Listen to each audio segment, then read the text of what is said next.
Foco em você.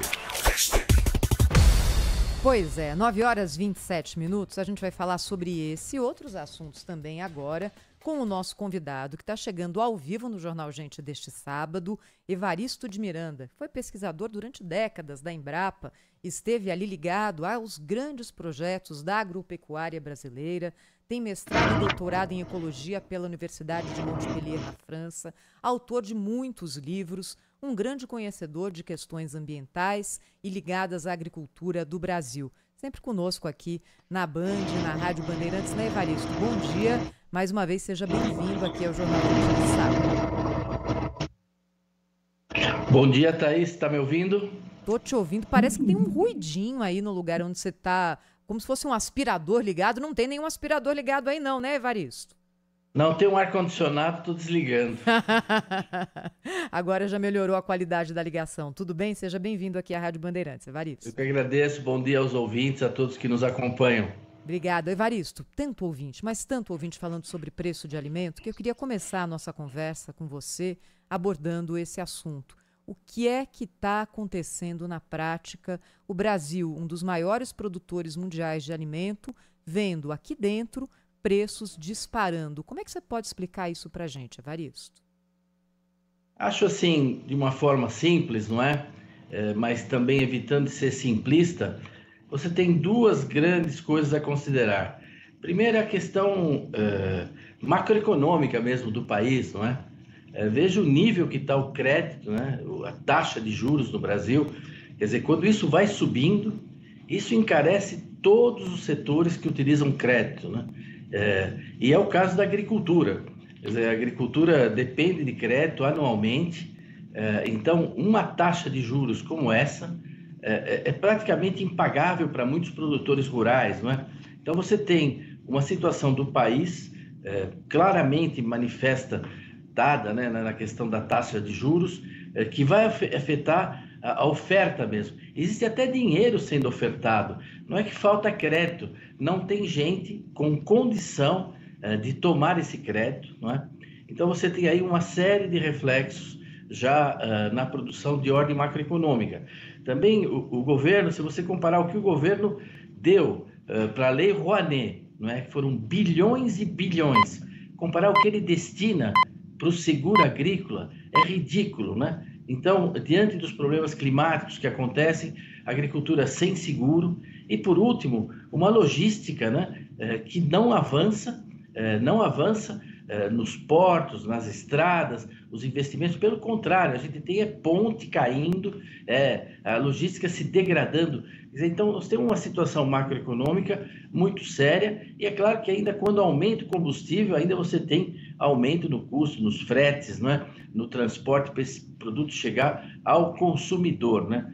Da parte da agricultura, os agricultores continuam produzindo, né, com produtividade, com rentabilidade, com custos baixos. Inclusive, esse é o que explica até a competitividade da nossa agricultura. Mas nós temos uma questão macroeconômica.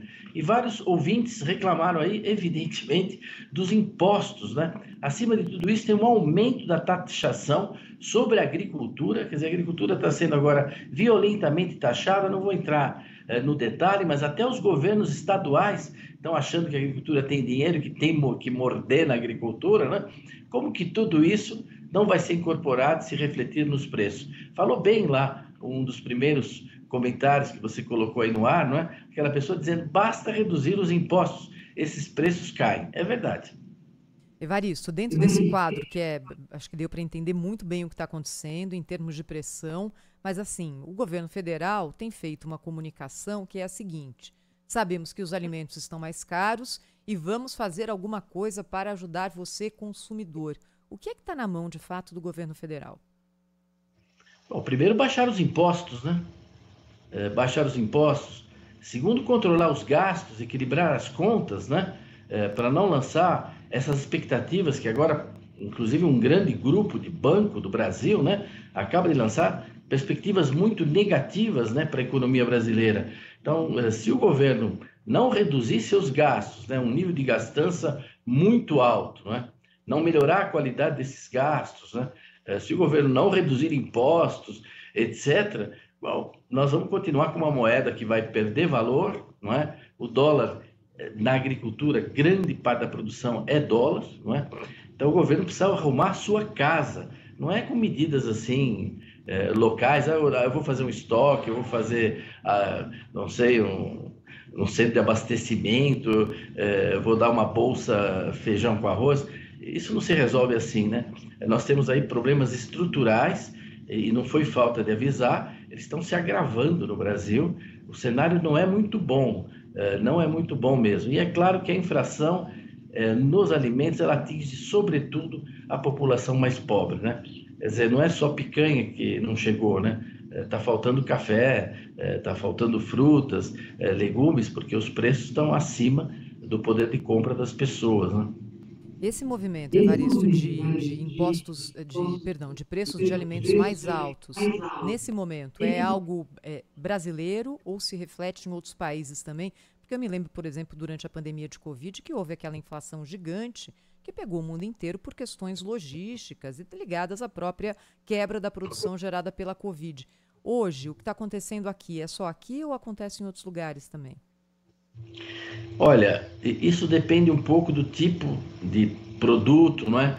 Alguns produtos têm alguns ciclos, mereceria até uma análise melhor o caso da carne, mas, por exemplo, o café hoje ele está em alta no mundo inteiro, porque tem uma demanda muito grande por café e houve perda na produção. O Brasil produziu aí 5, 6% a menos por razão climática, a Indonésia teve prejudicada a sua safra de café, o Vietnã teve prejudicada a sua safra de café. Então, por exemplo, o café no contexto mundial atingiu agora preços que praticamente nunca atingiu na história, né? Então, o café está caro mesmo no mercado internacional e vive essa alta de preços, né? Mas isso já não é o que está acontecendo com a soja, nem com o milho, depende um pouco dos produtos. Mas existe sim alguma coisa de alta de preços nos mercados internacionais. Mas o Brasil, ele exporta pouco do que ele consome aqui. Por exemplo, na carne bovina, não é? O Brasil exporta cerca de 30%.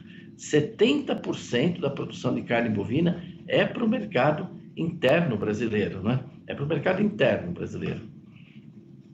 É importante você tocar nisso, viu, Evaristo? Porque enquanto você está aqui falando, eu estou acompanhando a manifestação dos nossos ouvintes pelo WhatsApp e muitos falam o seguinte: puxa vida, os produtores mandam tudo que é bom do Brasil para fora e aí a gente fica sem aqui, o preço sobe e a qualidade é menor. O que é que tem de verdade, o que é que tem de mentira nesse tipo de visão que a gente sabe que é uma visão bastante comum, né? Essa é uma visão equivocada, né? Não corresponde à realidade. Quer dizer, o Brasil, como eu dizia, no caso da carne bovina, por exemplo, exporta cerca de 30% da sua produção, 70% é para o mercado interno, não é? Se olhar a produção de ovos do Brasil, produção de legumes, a produção de frutas, né? É impressionante. Por exemplo, o Brasil, ele é o terceiro produtor mundial de frutas, o terceiro produtor, mas ele é o 23º na exportação. Ele exporta muito pouco, tudo que você produz, não é assim, de banana, enfim, diversas frutas, vai para o mercado. Nós somos exportadores grandes de suco de laranja, né? Uma fruta processada, mas no resto das frutas é o nosso mercado interno aqui que é abastecido. E entre o frango que o Brasil exporta para o Japão, super exigente em qualidade, o frango que vai para a Europa e o frango consumido pelos brasileiros, não tem diferença nenhuma. Todos seguem o mesmo padrão de qualidade. Hoje os mercados são globais, né? Não se pode imaginar uma coisa assim. Agora é claro que, por exemplo, no café você tem classificações, né? Então, cerca hoje já de quase 25% do café que o Brasil exporta, ele tem algum tipo de certificação, não é? É um café sustentável, é um café orgânico, é um café de muita qualidade, etc. Então, existem certificações até locais, né, para o café, como existe para o vinho, para outros produtos agrícolas, né? Mas não há essa diferença entre o que a gente exporta. E a maioria das coisas que a gente exporta são commodities, não são coisas que vão diretamente para a mesa do consumidor, salvo, como estamos dizendo aqui, no caso das carnes, né? Evaristo de Miranda falando ao vivo conosco aqui no Jornal Gente, na Rádio Bandeirantes. Estamos ao vivo para todo o Brasil, pela Rede Bandeirantes de Rádio, também pelo streaming, pelo YouTube. Evaristo, queria te perguntar o seguinte, a perspectiva de uma safra recorde para 2025. Você confirma essa boa expectativa que hoje é anunciada pelo governo federal e pelas entidades ligadas à agricultura e, de alguma forma, isso pode ajudar a tirar ali o fôlego da subida de preço dos alimentos? Eu acho que isso pode ajudar um pouco, mas não muito. Nós vamos ter uma grande safra, inclusive a safra do Mato Grosso.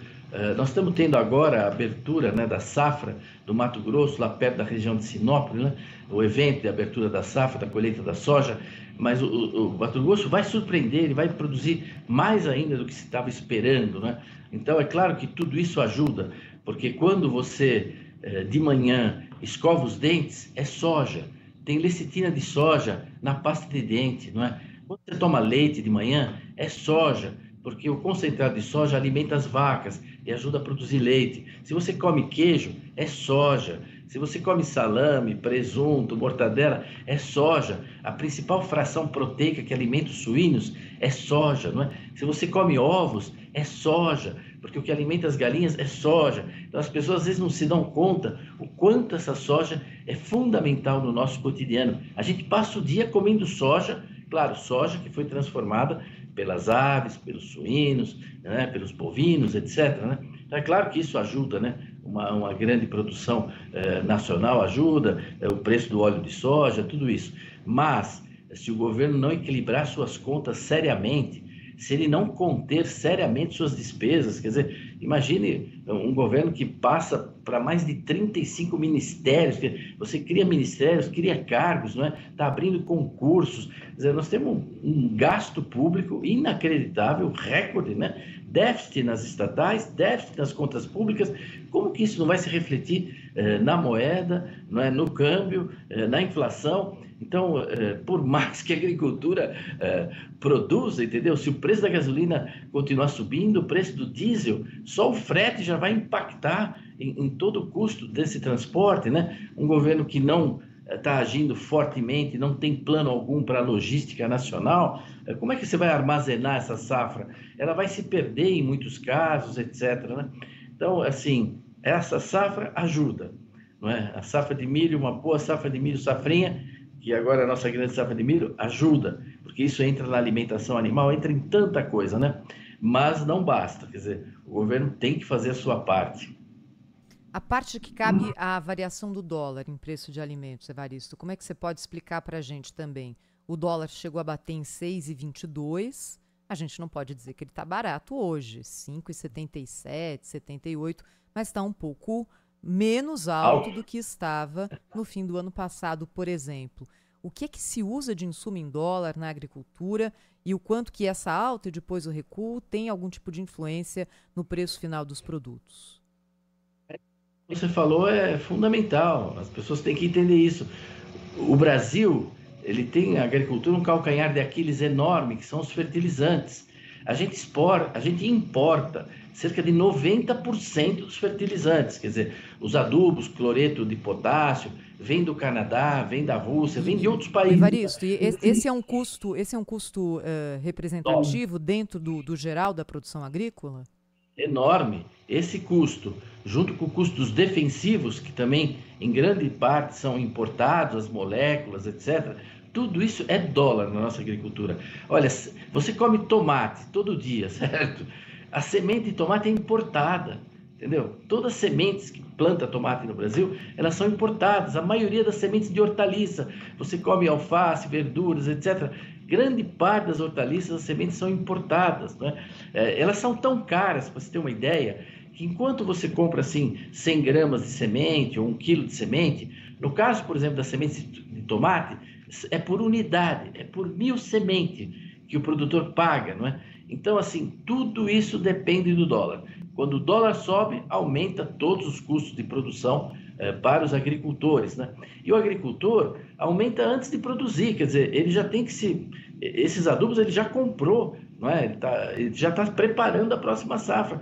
Isso já impacta cedo, antes mesmo da produção lá na frente. Mas você levantou aí esse outro ponto que é essencial na questão do dólar. E é simples, né? A situação não está pior nesse momento, porque o mercado está entendendo que no Banco Central, o Galípoli, essa nova diretoria, ela vai continuar seguindo uma política, vamos dizer, racional, não é? De razoabilidade, no caso da moeda, né? Então, essa perspectiva que o Banco Central vai continuar sério, bom, isso está ajudando também, porque senão, o último lugar onde tudo isso vai bater é no dólar, é na inflação. O governo não tem como controlar isso. Ele pode até, no IBGE, ele pode apresentar os números que ele quiser de um monte de coisa, não é? Pode até forçar juros, como alguns governos fazem, não é? Controle de taxa de juros, mas na moeda, no dólar, não tem como, não tem como. Evaristo, então hoje eu estou aqui para perguntar os porquês, até para a gente entender um pouco melhor essa cadeia de produção. Por que o Brasil não produz fertilizante? Por que não produz defensivo? Por que importa semente de tomate? Não tem nada disso aqui?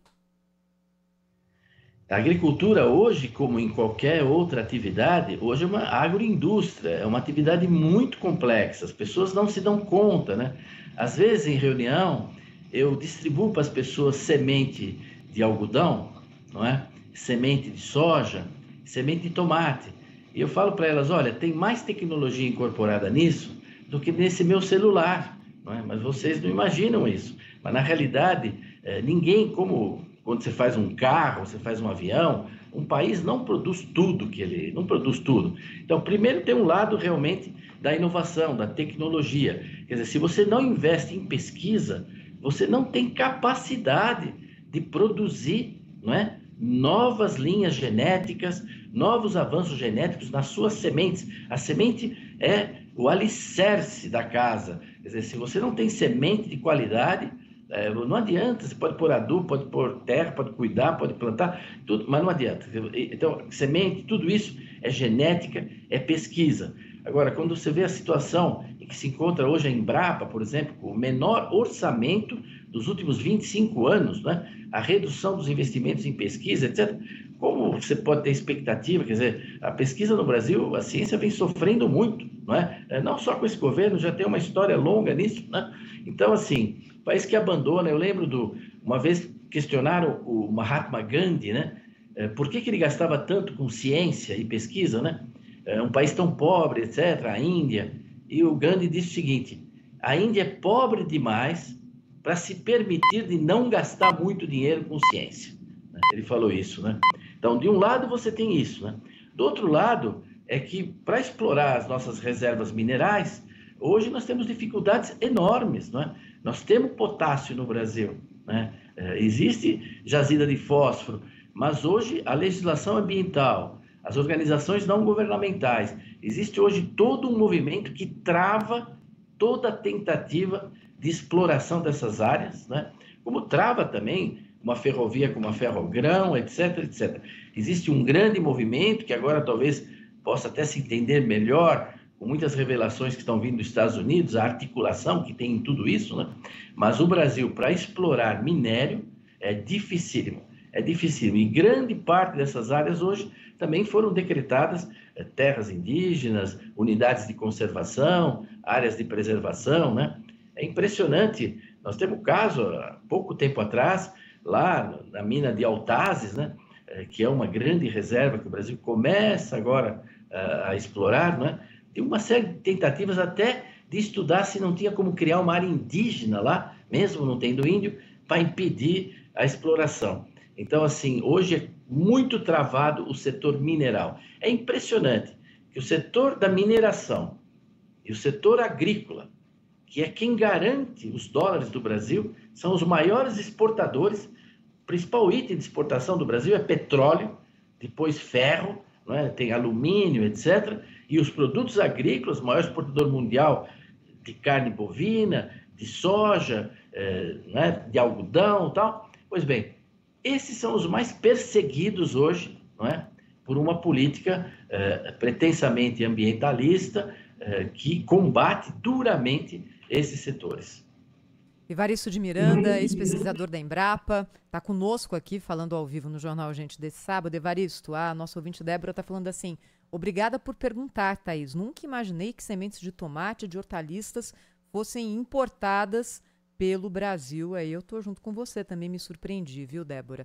Eu queria falar com você agora, Evaristo, sobre questões climáticas, não é? Aliás, essa semana, eu acho que quarta-feira ou quinta, no mesma edição do Jornal Gente, a gente falou sobre temperatura recorde no Rio Grande do Sul, sensação térmica de 50 graus no Rio Grande do Sul, o estado mais ao sul do país, que deveria ser o mais frio, pelo menos em tese, e de uma chuva torrencial no Recife, que provocou deslizamentos e, infelizmente, provocou mortes também. O que está acontecendo, Evaristo?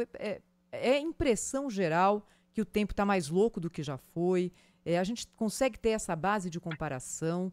E qual que é o fator de influência desses fenômenos climáticos extremos na agricultura brasileira?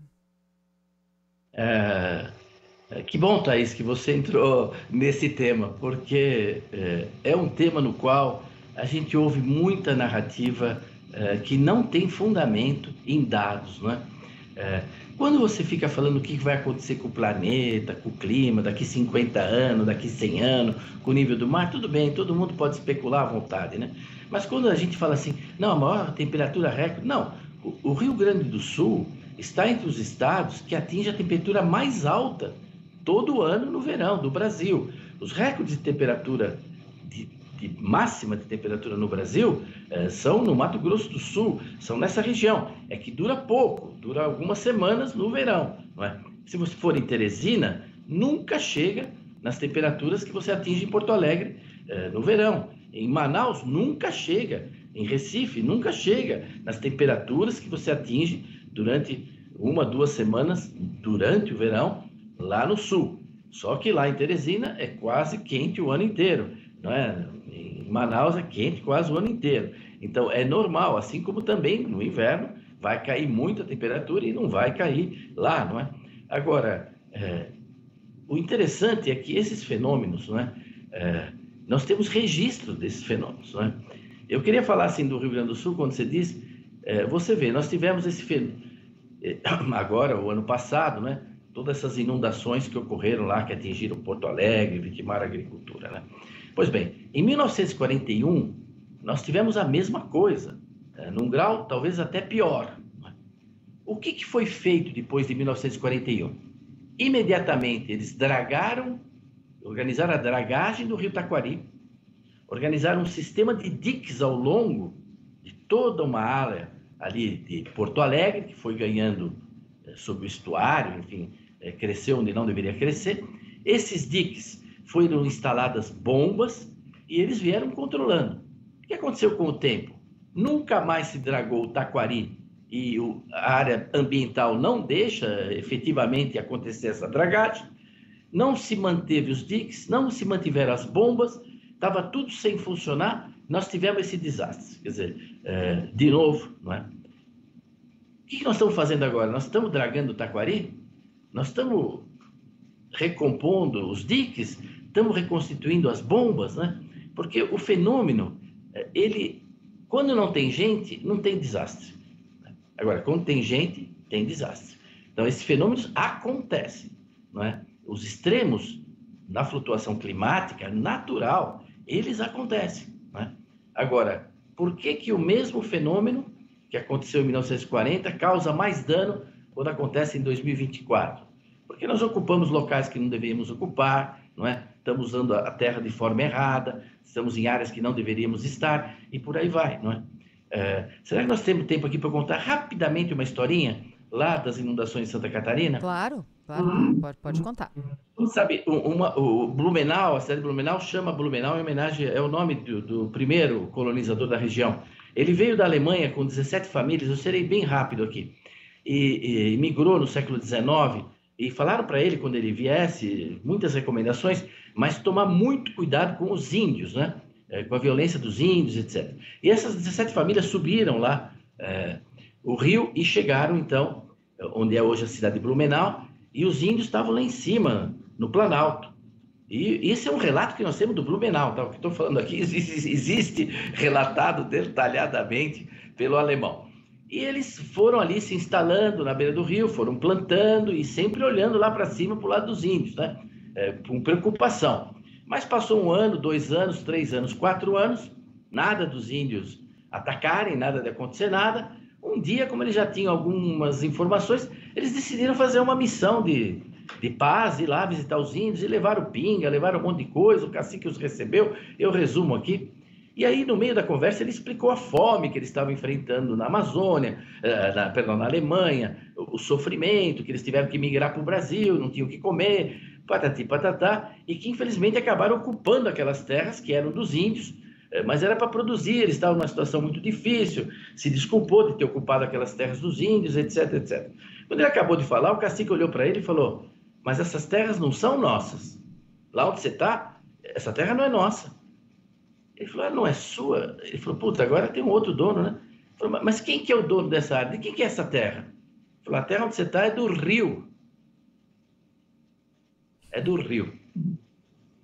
E é realmente do rio, né? E o rio ocupa com frequência essas áreas. Quando não tem ninguém, não tem desastre. Mas quando tem gente, o desastre pode ser enorme, sobretudo em regiões como a Serra do Mar, não é? Onde, quando você tem um período de incidência de chuva muito grande, você tem catástrofes muito sérias por ocupação desordenada, etc.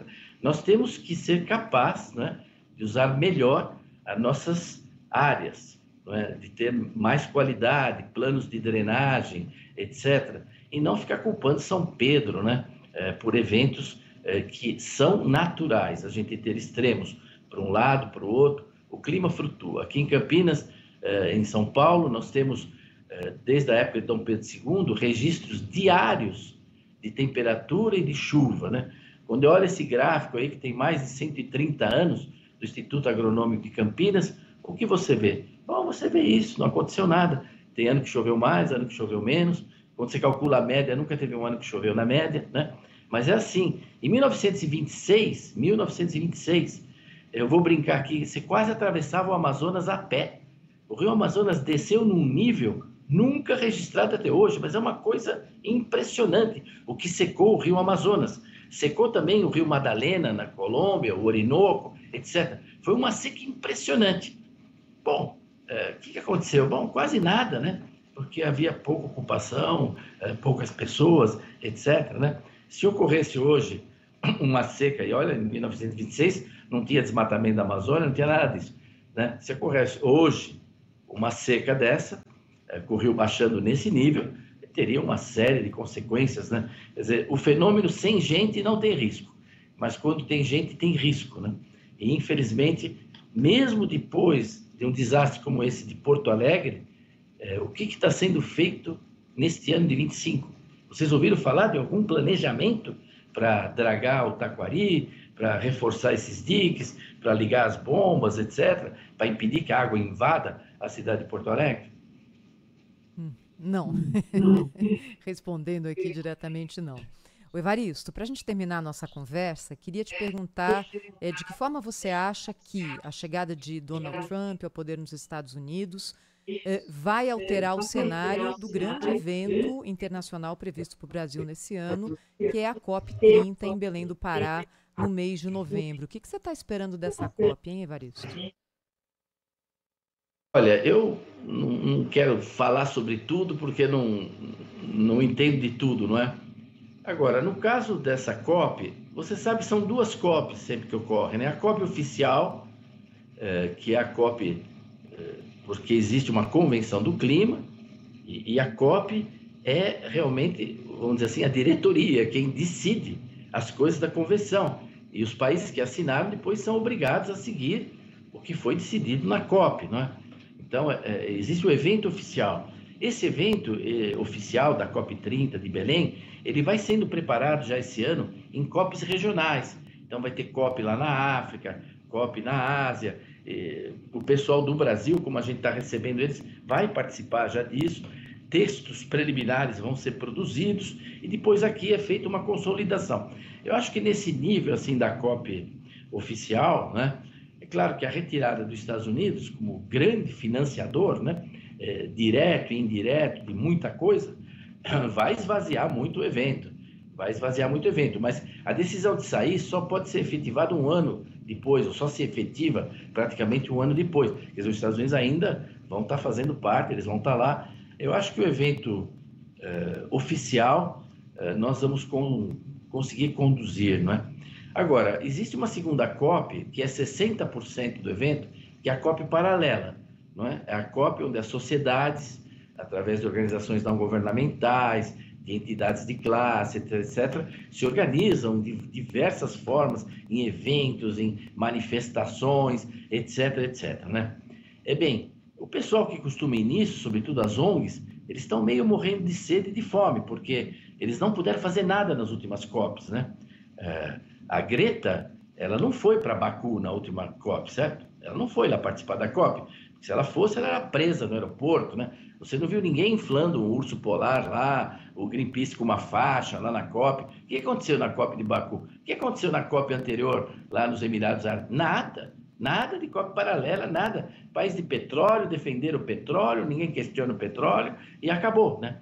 Então, a outra também tinha sido lá no Egito, países muito totalitários. Então, toda essa parte, não é?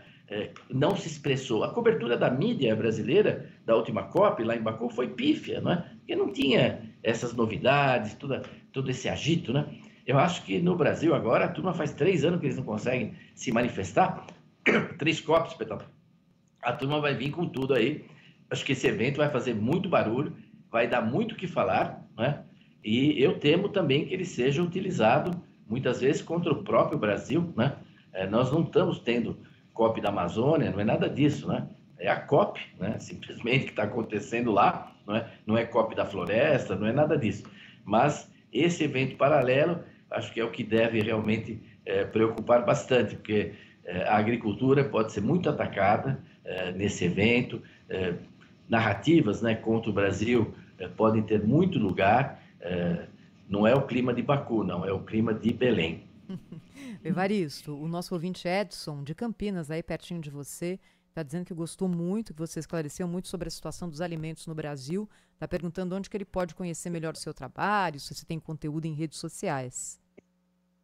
Eu tenho sim, ele pode entrar no meu site, ele encontra mais de 50 livros, mais de 1.400 artigos e tudo que eu comento na Band, no Terra Viva, no Agramar, é evaristodemiranda.com.br, é o meu nome, evaristodemiranda.com.br. Lá no site ele vai achar meu Instagram, vai achar meu e-mail, tudo isso. Ele mandando uma mensagem, a gente coloca ele também na lista de envios. Eu que agradeço aí a participação de todos, espero ter esclarecido alguma coisa, né? Mas a nossa situação hoje pede atenção, não é? Não é o consumidor que vai conseguir mudando de supermercado. Foi excelente esse depoimento do supermercadista, né? Um pequeno supermercadista, né? Que se apresentou aí, né? E comentou, né? Como que ele pode lidar com isso, né? Agora subindo o diesel, vai subir tudo, né? Então nós temos aí pela frente um ano, ou o governo toma a sério, não é? E de certa forma podemos dizer até, ou o governo dá um pouco mais de chance para o Haddad, ou a situação vai se agravar. Isso não se resolve com narrativa nem com discurso. Evaristo de Miranda, muito obrigada, hein, mais uma vez pela sua participação aqui na Rádio Bandeirantes. Bom fim de semana, Evaristo. Obrigado, Thaís. Obrigado a todos. Um abraço. Um abraço.